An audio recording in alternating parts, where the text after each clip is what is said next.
welcome to the Petey Performance Podcast.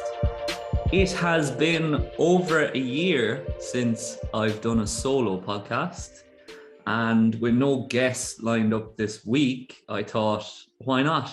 So here's some shorter form content for you guys that hopefully you enjoy.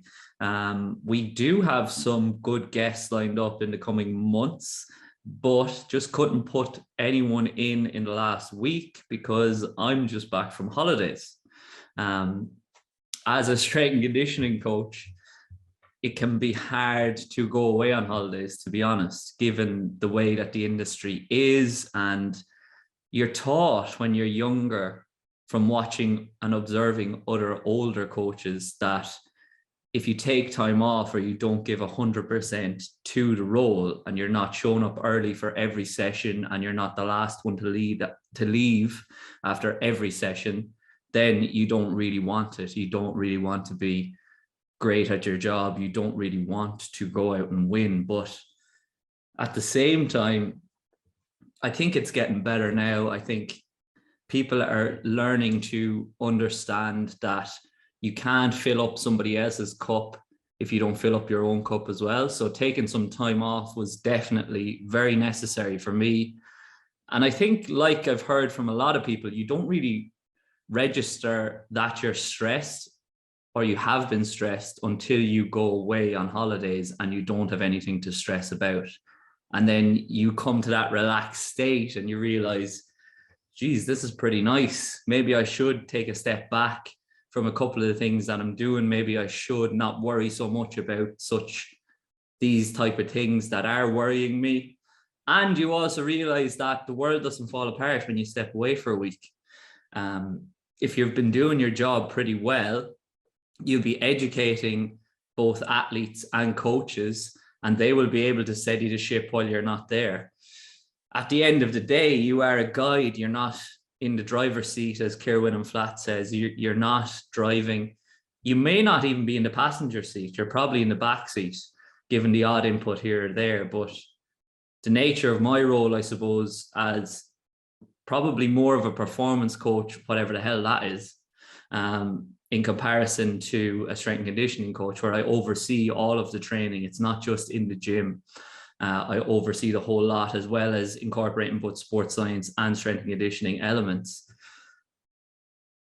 I think I probably find myself in the passenger seat a little bit more often than other strength and conditioning coaches might if they had maybe a larger team of performance staff. So funnily enough, the head coach has gone on holidays as well this week. So when I'm back, he's gone.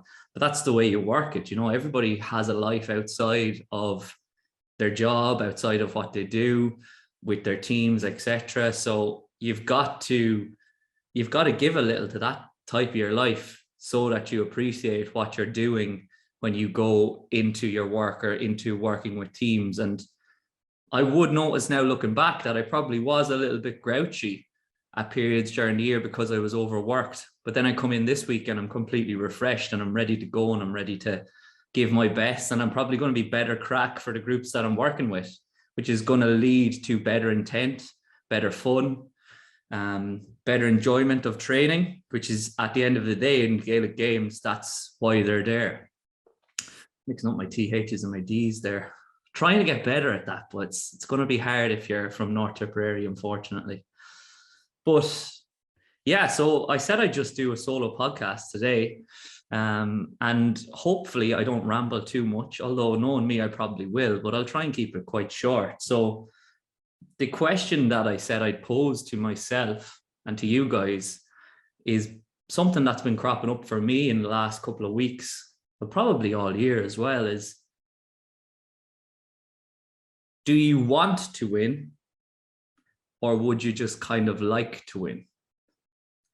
And that's when attributing it to sports and sporting endeavors. But it can be attributed to any sort of goal, really, in that, like, do you want to achieve your goal, or would you just kind of like to achieve your goal? Because there is a clear distinction in terms of commitment. And obviously, being a strength and conditioning coach, you're not just going to hear now the usual we're here, we need to go 100% all of the time. You've no other part of your life. And having heard what I just said there, you'll probably have a better idea that that's not the way this is going. But I would definitely say for most people, when you're turning up to play your sport or to perform in your athletic endeavor, 100% commitment at the training field is a given. Like, you've got to do that.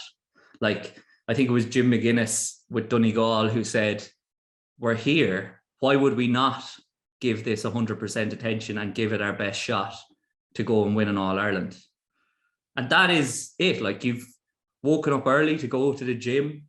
You've got home from work. You've prepped your meals so that you can go to training after work. You've put everything in place to get yourself there. So why would you not give 100%? Why would you be not engaged in a training session? Why would you be not pushing yourself to better heights and to better yourself and do the best that you absolutely can and be the best that you absolutely can be?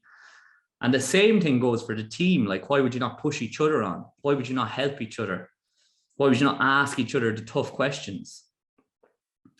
But I think a lot of teams get that right, that they push the intensity in training. And when you hear that as well, a lot of people are going to think, well, that's no crack. But you can still have the crack and push yourself as hard as you possibly can and to be the best that you can be. In my opinion, now I know I'm biased, but pushing yourself hard and trying to be your best, that is the crack. Like, that's fun. How far can we go? How far can we go as a group? How good can we be? What can we get out of ourselves? Like, every time you go out to train, it's an opportunity for self-discovery and seeing and pushing yourself to your absolute limit. And that's the reason most people play the game. Now, granted, not everybody plays the game for that reason or trains for that reason. Some people will just be there for enjoyment. Some people are just there for a release. And that's perfectly fine. That's what I'm trying to get to. But what I'm also saying is, there is no point in complaining when you don't win, or you don't win the championship, or you don't reach your goals, or you don't win the game, or you win the race, if you didn't commit to giving 100% and giving 100% to yourself and to your teammates. Because if you truly gave that and you came up short, that's perfectly fine. You'll be at peace with that, because you'll know that you couldn't have given anything more. But if you didn't, and you know well that you didn't give 100%, and you went drinking the odd night, and you didn't do the things necessary that a championship winning team or a championship winning player would do, then you can't complain that you didn't achieve it.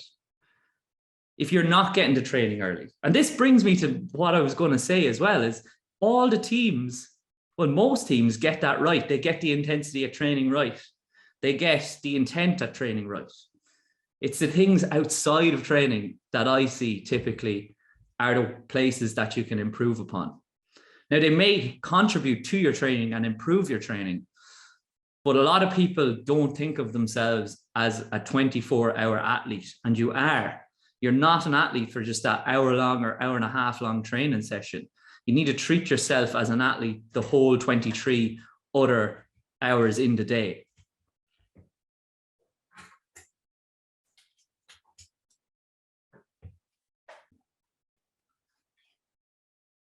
So I think it was Alex Sanderson of Sale. Is he still with Sale? I'm not sure, but I saw him at the start of last year in a clip, and I can't find it anywhere. I need to find it. If somebody does find it, please send it to me.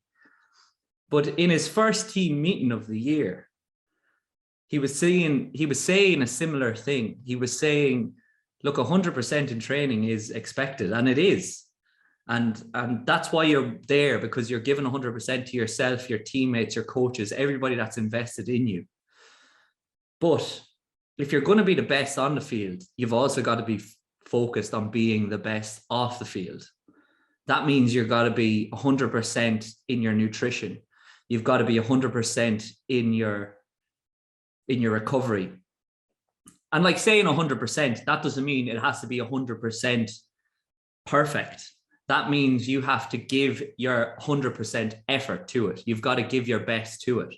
And the funny thing about that is your best effort in terms of recovery is probably switching off when you can switch off. It's probably having a decent bedtime and morning schedule or routine to get yourself in a state to go to sleep and to wake up in a low stress state as well. It probably means getting organized in terms of your working environment and what you're doing at work so that you can limit stress there so it doesn't impact on your training. It probably means organizing your meals, being organized in terms of what you're going to eat, what macronutrients you need to hit, even if it's not specific, but you have an idea of the ratio of carbs to fats and how much protein you're eating. It means you're organized in terms of your hydration. You have water on you all the time. You're drinking throughout the day.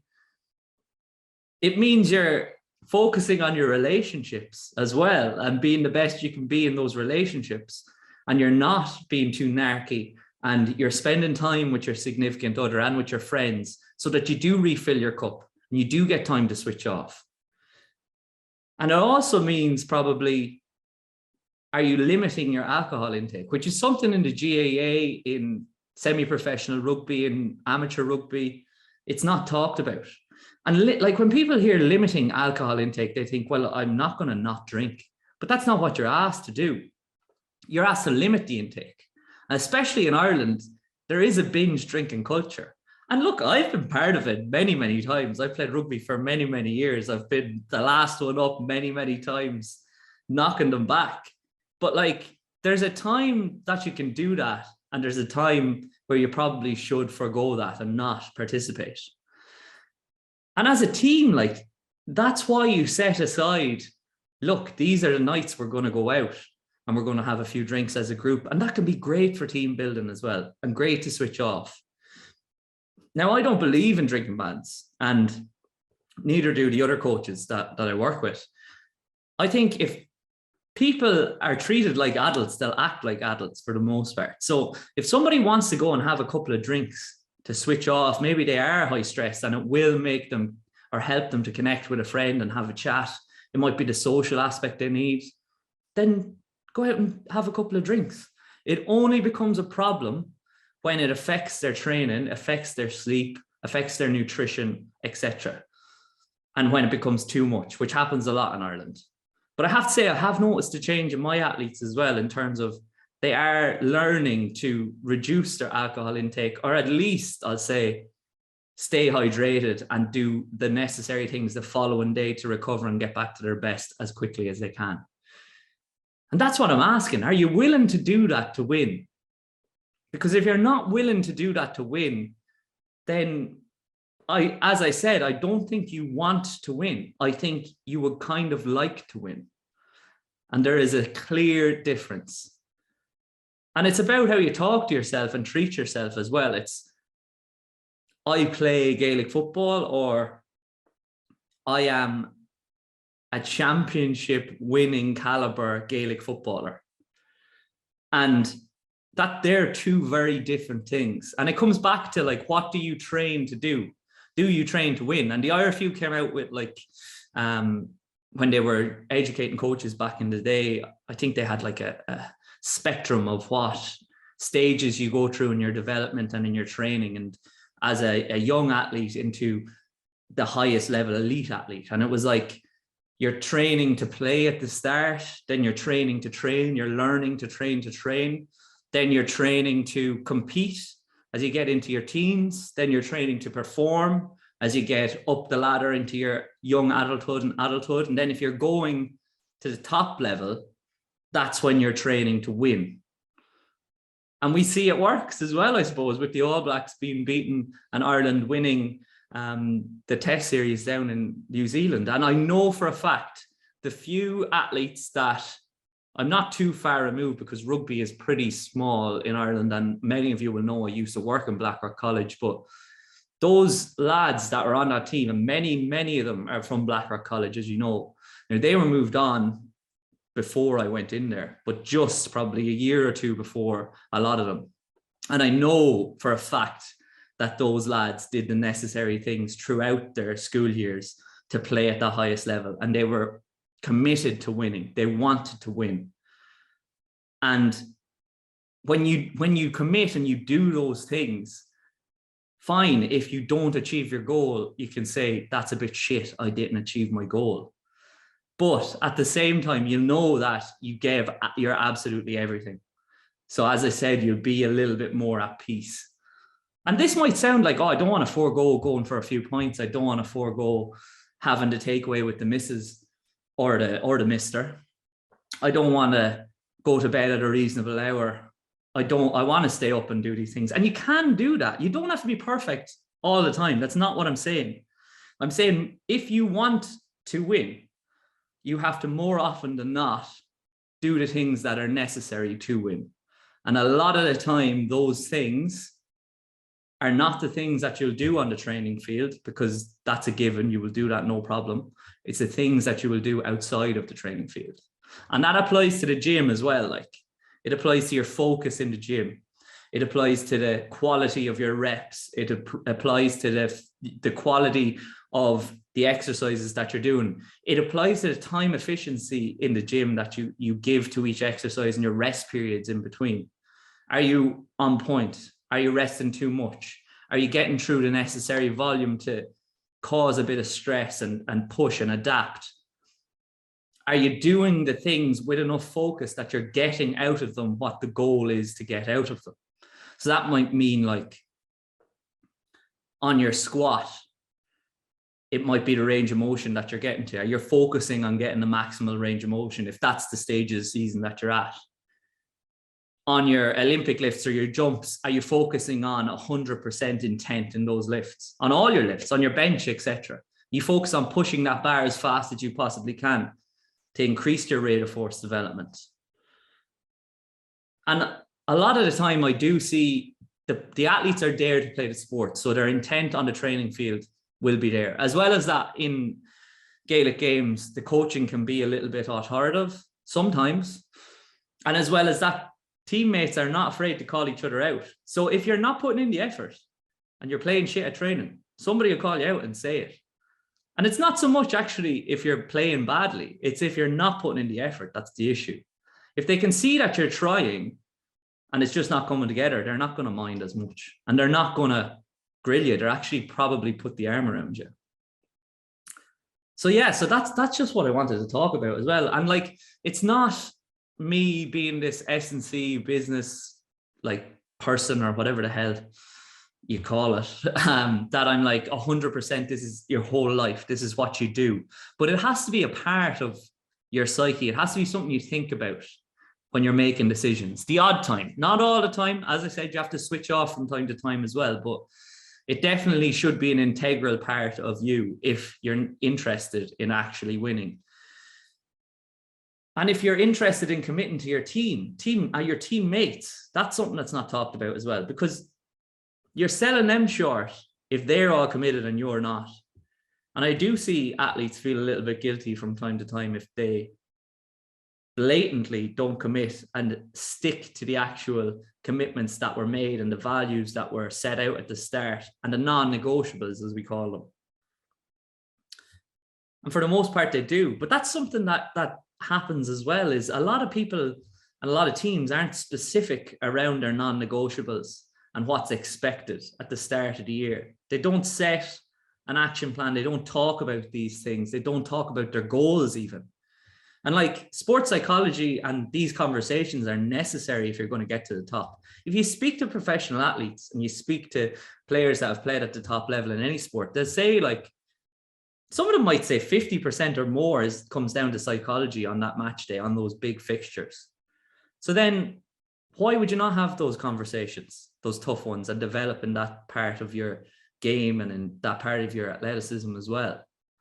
It's got to be done. And this is the holistic model that kind of I talk about a lot. I know, because I'm talking about more than just lifting weights, even though I just did talk about lifting weights and your sprints, etc. But there's something intangible there as well that needs to be brought out into the open to cause a togetherness amongst the team. Like, and you need to say, why are we doing it? Why do we want to win? Because you have to have a why. What are we doing this for? What is the ultimate goal? How will we know if we achieved it? And a lot of teams just come in at the start of the year. They'll do one team meeting about what went wrong last year. Jesus, a bit of an issue there, but about what went wrong last year. And they won't talk about what they're going to do right this year and what's expected of each other and how they're going to remedy it. They're more problems focused than solution focused. But in this game, you've got to be solutions focused. Someone comes to me and they say, I have a problem. This is a problem. This is going on. Well, what are you going to do about it? And even if it's not the right thing, or even if you don't know the answer and you're saying, well, I'm going to go to an expert and ask them, you've got to make action. I'm not interested in just a vacuum of people pointing out things that are wrong. What are we going to do right? What are we going to focus on? How are we going to overcome these problems? And this is turning into some kind of motivational speech, but this is just literally what I've been thinking about over the last few days. And it comes back to your coaching as well, though, if there are coaches listening. What are you willing to do for your players to put them in that position that they can go and win? How much are you willing to give? How are you going to refill your cup, as I said earlier? How are you going to take time away from it? That's something that I need to work on for sure, is when are you going to delegate to other people and when are you going to take time off so that you can come back as your best self and your best coach and give your best coaching, because that's what they deserve.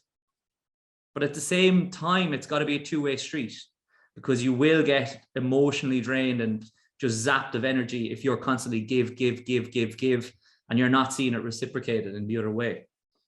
But being a coach, you've got to go the whole hog. You've got to give that step extra or that little bit more, at least at the start, to see what they're willing to do.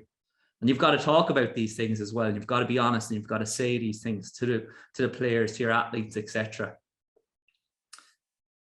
And maybe at times you've got to go out and seek out somebody else to deliver the message, because if you're talking all the time, they're not going to listen to you, because it just becomes noise if you're shouting at them all the time. And a lot of my players will attest to that.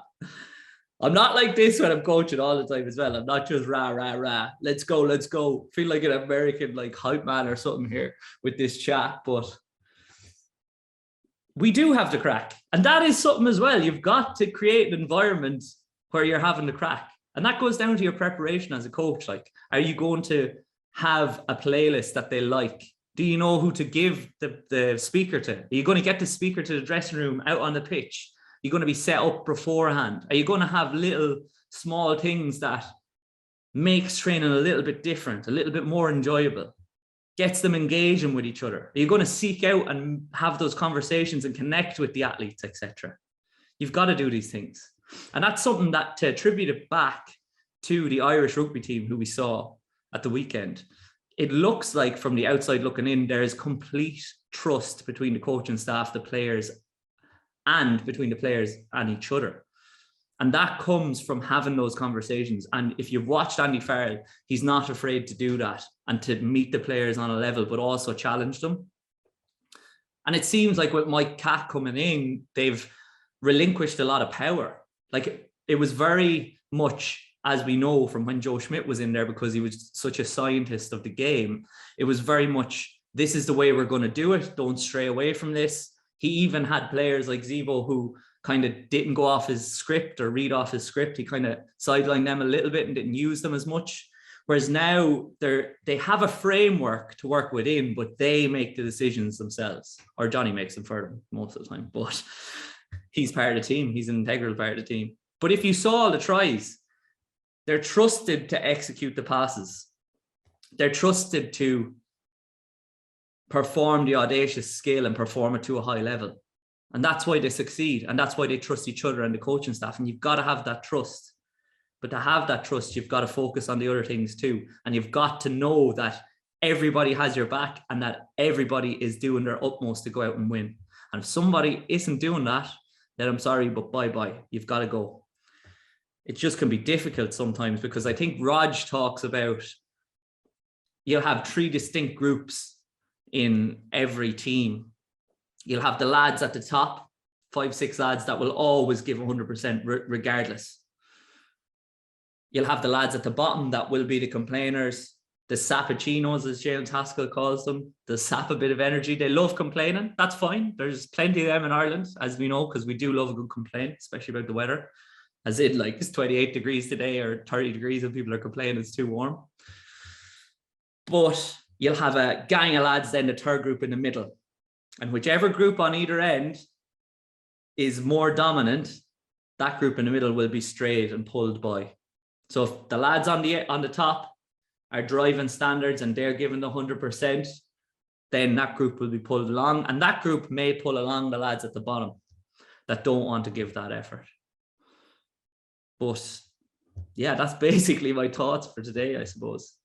I know you all know that I'm mad anyway, but you probably think I'm even madder if that's what's going on in my head at a Monday evening at 5 o'clock. So I'm going out to coaching this evening now. Going to go out rejuvenated, ready to push the girls I have this evening, but also to create an environment that's enjoyable for them coming into championship, because I have seen last year championship can cause a lot of stress and a lot of scarcity mindset. So they think we haven't done enough, we need to do more, I'm not fit enough, etc. But you've got to reel them back in and say, look, we've put the work in, you can do it. Just stay fresh, don't stress about it, and let's go. Give everything 100% that you can, either on the field, in the gym, outside of it, but know that that's enough. So that's the plan for this evening. In regards to other things, we actually have sports psychology tomorrow, which will be great for both teams. There I am trying to TH and the D, etc. The T's, getting them all mixed up. And then championship is 3 weeks away for us, so we're very much in that focus, but we're also trying to use a little bit more of a relaxed focus too, because we know that we've done the work. We finished top of the league with the men's. The girls got to their cup final.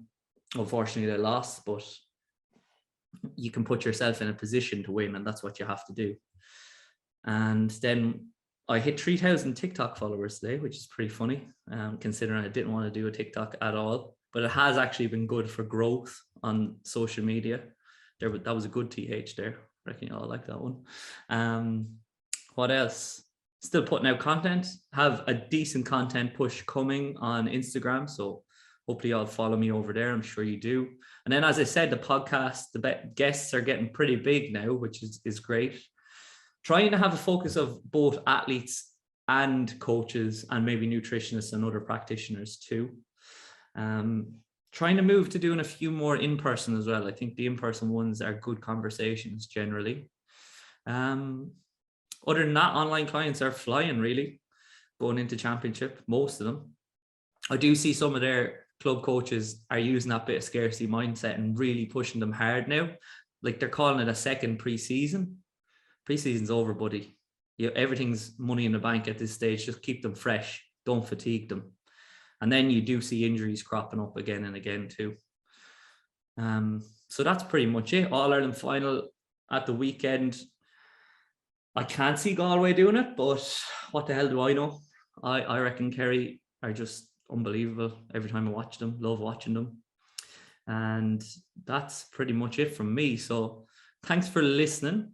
If you haven't liked the podcast on Spotify, please like it for me. That it would be a great help. Give it a 5-star review if you think it's 5 stars. That'd be great.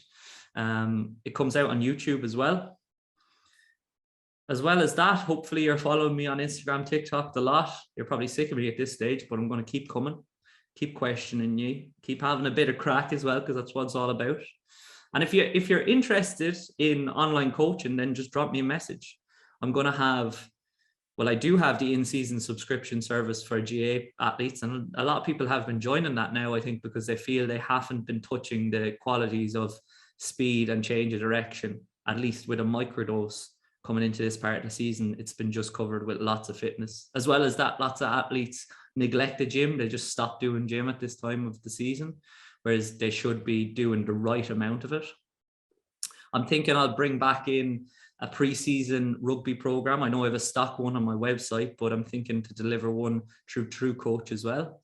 And then we obviously have the bespoke premium level, individualized one-on-one online coaching too, which the athletes there definitely get the best results, but it's obviously a premium service, so it's not for everyone. But if you want to connect and you want to ask a few questions, or even if you have any questions about performance training, etc., just drop me a message. I'm happy to help. So I hope those ramblings there weren't too all over the place, or too, what's the word? I suppose cheesy for you. But yeah, I'm a cheesy guy. So hope you all are enjoying the good weather, and check in, and I'll be chatting to you soon. Remember to like it, share it, and send it.